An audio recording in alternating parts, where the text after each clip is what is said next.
spokesperson?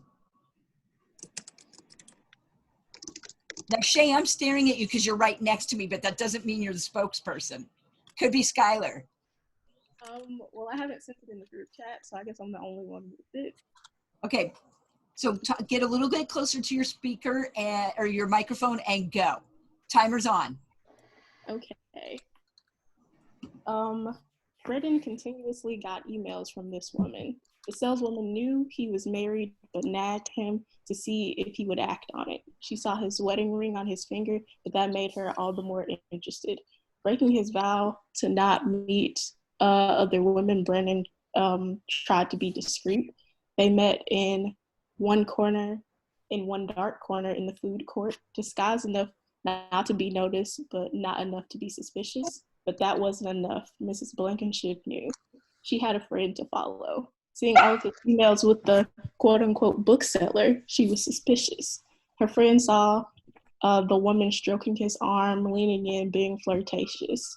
She assumed that he was discussing with her whether or not he was leaving his wife. That's Great story. Nicely done. All right, so let's go to BAS, please. Your spokesperson, your timer is reset. Okay, I'm sorry, but my dog is here with me, so apologies if he makes any noise. But so our perspective was from the point of view of this saleswoman, and basically our story, we didn't really write a script or like a story. We just have a I guess a series of events or plausible explanations as to why Mr. Blankenship or why the woman that contacted his wife could have perceived things differently. So in our point of view, right, the saleswoman is just doing her job. She gets a list of like all the emails and contacts on a giant Excel sheet, and it's just like a list of names, a list of contact number and information. And she's just going out and she has a script that she just sends out to everyone. She's sending out mass emails, calling people by the number. And as a part of being a sales rep, she has a certain amount of clients per month. And basically she's just trying to reach her target. So just to achieve her goal, she's hitting up or calling Professor Blankenship, trying to get that last appointment in just so she can make that sales and get that promotion.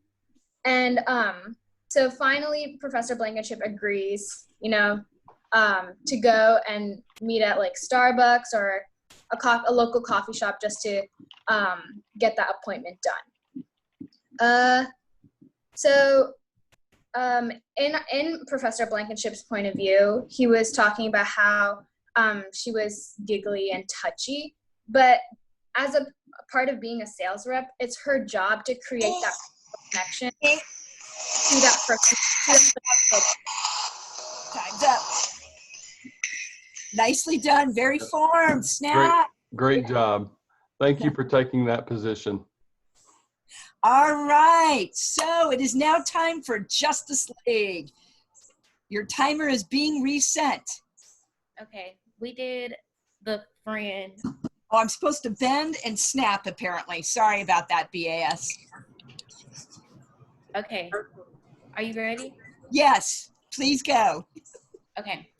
So I was leaving my house this day, and I decided that I was going to go see my husband, and we were going to take a midday lunch.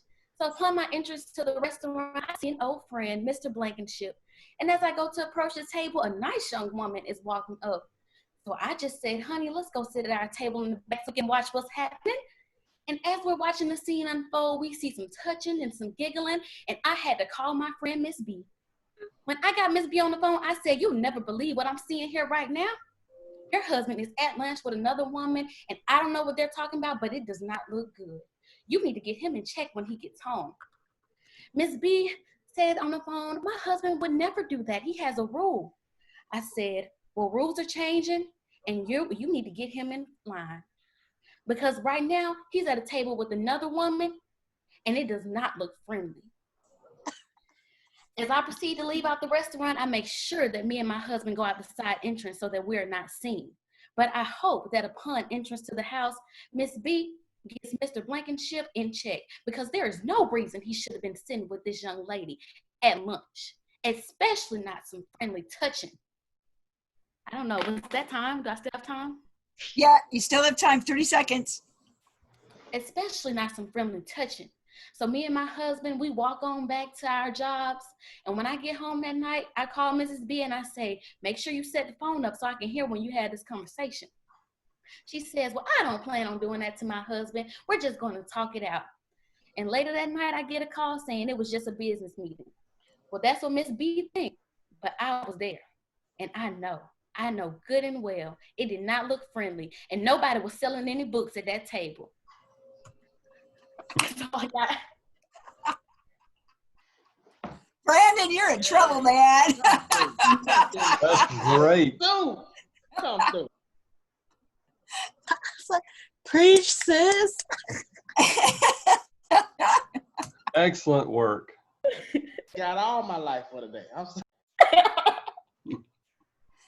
Y'all, I want you to capture this face on Brandon. You don't get to see it often, No. that huge smile where he's actually laughing. Every team did phenomenal. You Yeah. all scored 10 points. Kaylin, Nicely done. Kaylin, the day is tasting like a holiday. Little Halloweenish. With some tea on the side. I like this. All it took was a nice little scandal involving Brandon and a sales lady. Perfect. Now, my question is this story true? That the jury is out on that. And with that, go take your break because we need to be back in 11 minutes for Dr. Mwenja.